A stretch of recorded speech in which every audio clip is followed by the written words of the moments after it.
নিউজবং YouTube চ্যানেলে তোমাদের সবাইকে আরও একবার স্বাগত জানাই। তো আমাদের টি-20 ওয়ার্ল্ড কাপ তো তার পিক লেভেলে চলছে, তো সেই নিয়ে তো প্রচুর আপডেট আসবে।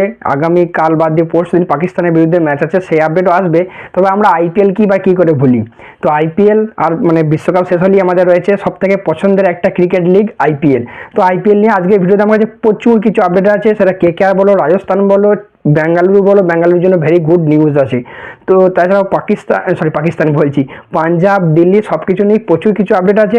তো অবশ্যই ভিডিওটা তোমরা শেষ পর্যন্ত দেখবে, অনেক কিছু ইনফরমেশান জানতে পারবে। আর এরকমই ক্রিকেট রিলেটেড যে কোনো নিউজ সবার আগে জানার জন্য চ্যানেলটিকে তো সাবস্ক্রাইব করবেই, তার সাথে আমাদের পাশে থাকা বেল আইকনটিও দাবিয়ে রাখবে। এবং ডেসক্রিপশানে আমাদের টেলিগ্রাম চ্যানেলের লিঙ্ক আছে, সেখানেও জয়েন হয়ে যাও যে কোনো ছোটো বড়ো আপডেট সবার আগে পাওয়ার জন্য। সো চলো ভিডিওটা শুরু করা যাক। তো ভিডিওর শুরুতে প্রথমেই কথা বলবো রাজস্থান রয়্যালস টিমকে নিয়ে। তো যবে থেকে সঞ্জু স্যামসন রাজস্থান ছেড়েছে তবে থেকে একটা চিন্তা বা প্রশ্ন থাকছিল কী হবে রাজস্থানের পার্মানেন্ট এবং ভবিষ্যৎ ক্যাপ্টেন। তো ফাইনালি রাজস্থান রয়্যালস তারা তাদের ক্যাপ্টেন আইপিএল 2026-এর জন্য অ্যানাউন্স করে দিয়েছে।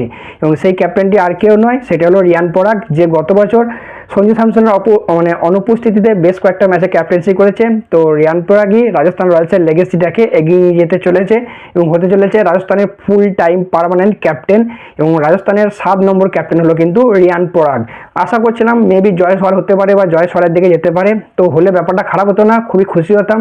এবং জয়সওয়ালকে করা দরকারও ছিল আমি বলবো, কারণ জয়সওয়াল টিমের জন্য, সেটা রাজস্থান বলো ভারতীয় টিমের জন্য, যখন যেখানে যেভাবে সুযোগ পেয়েছে সেইভাবেই সে কিন্তু পারফরমেন্স করেছে এবং তার সবটা দিয়ে খেলেছে। এবং আমার যেটুকু মনে হয় বা জয়সওয়ালের খেলা দেখে বা তার মেন্টালিটি দেখে, যদি সে ক্যাপ্টেন্সির দায়িত্বটা পেত অবশ্যই সে আরও ভালো কিছু করতে পারতো। এবং যেখানে আমরা শুভমান গিলকে নিয়ে এত চর্চা করি, হতে পারতো যে একটা দুটো সিজন পর ক্যাপ্টেন্সি করার পর যদি একটু ভালো করে লিড করতে পারতো টিমকে, তাহলে হয়তো শুভমান গিলের পাশাপাশি জয়সওয়ালকে নিয়ে আমরা অতটাই চর্চা করতাম। তো আমি পার্সোনালি বলবো যে আমি জয়সওয়ালকেই অ্যাজ এ ক্যাপ্টেন রাজস্থানের ভবিষ্যৎ দেখতে পাচ্ছিলাম। বাট ঠিক আছে, রাজস্থান টিম ম্যানেজমেন্ট তারা যেটা ভেবেছে সেটাই করেছে। রিয়ান পরাগকেই ক্যাপ্টেন করেছে। রিয়ান পরাগ আগের সিজনেও বেশ কয়েকটা ম্যাচে ক্যাপ্টেন্সি করেছে সঞ্জু স্যামসনের ইনজুরি অনুপস্থিতির জন্য, যেখানে তার ক্যাপ্টেন্সি কিন্তু খুব একটা ভালো যায়নি। সে 8টা ম্যাচে আজ পর্যন্ত টোটাল 8টা ম্যাচে ক্যাপ্টেন্সি করেছে, তার মধ্যে মাত্র 2টো ম্যাচে সে কিন্তু জিততে পেরেছে, যার উইন পার্সেন্টেজ হচ্ছে 25%। বাকি দেখা যাক রাজস্থান রয়্যালসের যে নতুন ক্যাপ্টেন, ফুল টাইম ক্যাপ্টেন হয়েছে রিয়ান পরাগ, কী করতে পারে আইপিএল 2026-এর জন্য রাজস্থান টিমের জন্য। দ্বিতীয়ত রাজস্থানকে নিয়ে আরেকটা আপডেট রয়েছে, সেটা হলো রাজস্থানের হোম গ্রাউন্ড নিয়ে একটু তোমার প্রশ্ন চলছিল যে এবারে আইপিএলের জন্য রাজস্থানের হোম গ্রাউন্ড পরিবর্তন হতে পারে। কিন্তু খুশির খবর এটাই রাজস্থানের ফ্যানদের জন্য যে রাজস্থানের হোম গ্রাউন্ড যেটা আগে ছিল সেটাই হতে চলেছে জয়পুরের সোয়াই মানসিং স্টেডিয়াম, যেটা আগে রাজস্থানের হোম ভেন্যু ছিল। সেটাই মেবি আইপিএল 2026-এর জন্য 90% কনফার্ম যে তাদের হোম গ্রাউন্ড হতে চলেছে জয়পুরের সোয়াই মানসিং স্টেডিয়াম। এবং যদি সেরকমটাই হয়, প্রত্যেক সিজনের মতো 5টা ম্যাচ 5টা হোম ম্যাচ তারা সেখানে খেলবে এবং 3টি হোম ম্যাচ কিন্তু আসামের গুয়াহাটিতে খেলবে। স্পেশালি এবার তো আরোই খেলবে, কারণ আসামের ছেলে রিয়ান পরাগ সে কিন্তু রাজস্থানের ক্যাপ্টেন হয়েছে। তো সেই হিসেবে একটা দর্শকের সাপোর্ট, তারা কিন্তু হিউজ পরিমাণ সাপোর্ট সেখান থেকে পাবে। তো এরকমই 5 দিনে ভাগ করে কিন্তু তারা তাদের হোম গ্রাউন্ড করবে। আমাদের পরবর্তী আপডেট রয়্যাল চ্যালেঞ্জার্স বেঙ্গালুরু টিমকে নিয়ে। তো বেঙ্গালুরু টিমকে নিয়ে প্রচুর কিছু আপডেট রয়েছে, খুশির খবর রয়েছে। আমি এক ধার থেকে বলতে থাকি, তোমরা এক ধার থেকে গুনতে থাকো। প্রথমত রয়্যাল চ্যালেঞ্জার্স ব্যাঙ্গালোর আইপিএল 2026-এর জন্য তাদের যে প্রি সিজন ক্যাম্প সেটা কিন্তু অলরেডি শুরু করে দিয়েছে এবং খুব জোর কদমে শুরু করেছে। এবং তারা এই ক্যাম্পটা শুরু করেছে মুম্বাইয়ের ডিওয়াই পাটিল স্টেডিয়ামে, যেখানে বেশ কিছু ভালো প্লেয়ার যেমন ভেঙ্কটেশ আয়ার, ক্যাপ্টেন রজত পাটিদার, শ্রেয়াস শর্মা, এছাড়াও কিছু আন্ডার 19-এর প্লেয়ার যারা দলে সুযোগ পেয়েছে এবং কিছু ডোমেস্টিক প্লেয়ার বা নতুন প্লেয়ার যারা এবারে আইপিএলের জন্য রয়্যাল চ্যালেঞ্জার্স বেঙ্গালুরু টিম তাদেরকে কিনেছে, তারা কিন্তু সবাই সেখানে জয়েন করেছে। তারই সঙ্গে পাশাপাশি বেশ কিছু কোচিং স্টাফকে কিন্তু সেখানে দেখা গেছে। তোমরা কিছু ছবি এখানে দেখতেই পাচ্ছ, এমনকি দীনেশ কার্তিক যেটা আরসিবির ব্যাটিং কোচ প্লাস মেন্টর, তাকেও কিন্তু সেখানে দেখা গেছে। তো দেখে যা মনে হচ্ছে যে শুধু গত বছর ট্রফি জিতেই আরসিবি খুশি নয়, এবছরেও কিন্তু তারা সেই ট্রফি ডিফেন্ড করতে চাইছে এবং ডিফেন্ড করার জন্য যা করা দরকার সেই সমস্ত প্রস্তুতি তারা কিন্তু শুরু করে দিয়েছে এবং তারা জোর কদমেই করছে। এমনকি শোনা যাচ্ছে বিরাট কোহলি যে লন্ডন থেকে বোধহয় খুব সম্ভবত কালকেই ভারতে ফিরে এসছে এবং শোনা যাচ্ছে, এটা কনফার্ম নিউজ নয়, শোনা যাচ্ছে যে সে কয়েকটা দিন তোমার ফ্যামিলির সঙ্গে কাটিয়ে তারপর কিন্তু সেও প্রি সিজন ক্যাম্পে জয়েন করবে। তো এই ছিল মোটামুটি রাজস্থানের ক্যাম্প নিয়ে আপডেট। বাকি রাজস্থানের নয়, আরসিবির ক্যাম্প নিয়ে আপডেট। বাকি আরও একটা বড় ব্রেকিং নিউজ দিতে চলেছি। আরসিবির খুশির খবর যে আরসিবির যে হোম গ্রাউন্ড চেন্নাস্বামী, যেটা শোনা যাচ্ছিল যে তাদের হোম গ্রাউন্ড এবার আর চেন্নাস্বামী থাকবে না।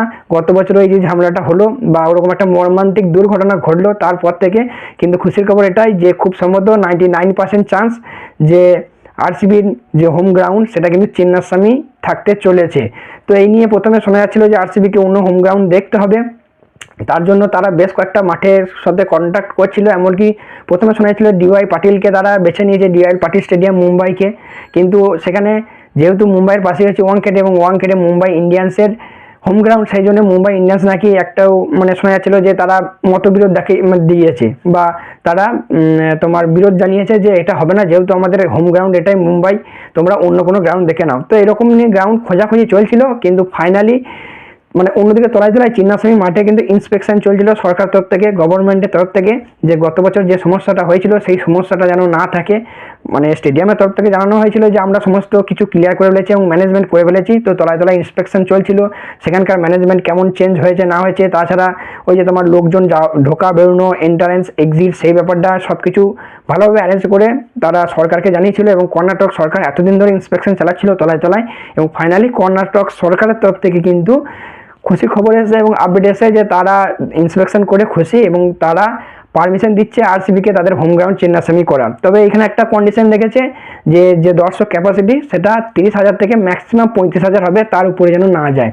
তবে যদিও চেন্নাস্বামী স্টেডিয়ামের কিছুটা স্টেডিয়ামের সিট ক্যাপাসিটি কম, মাত্র 40,000-ই সিট ক্যাপাসিটি, তবে তার মধ্যেই কিন্তু ওই যে 5-7,000 তোমার সিট ক্যাপাসিটি কম করতে বলেছে বা দর্শককে কম অ্যালাউ করতে বলেছে। তো মোটামুটি ম্যাক্সিমাম বলা হয়েছে যে তোমার 35,000 দর্শককে কিন্তু অ্যালাউ করা হবে, তবেই আরসিবি তাদের হোম গ্রাউন্ড চেন্নাস্বামীতে হোস্ট করতে হোস্ট করবে, হোম গ্রাউন্ড হিসেবে বেছে নেবে। তো অবশ্যই আরসিবি ফ্যানদের জন্য গুড খবর এবং আরসিবি টিমের জন্য তো গুড খবর বটেই, তাদের যে হোম ক্রাউড সেটা তো বটেই, অবশ্যই সেই সাপোর্টটা আগের মতোই পাবে। যদিও আরসিবি যেখানে যাবে সেখানেই তাদের হোম গ্রাউন্ড হয়ে যাবে, বিরাট কোহলি তার মেন কারণ। তো এই ছিল খুশির খবর।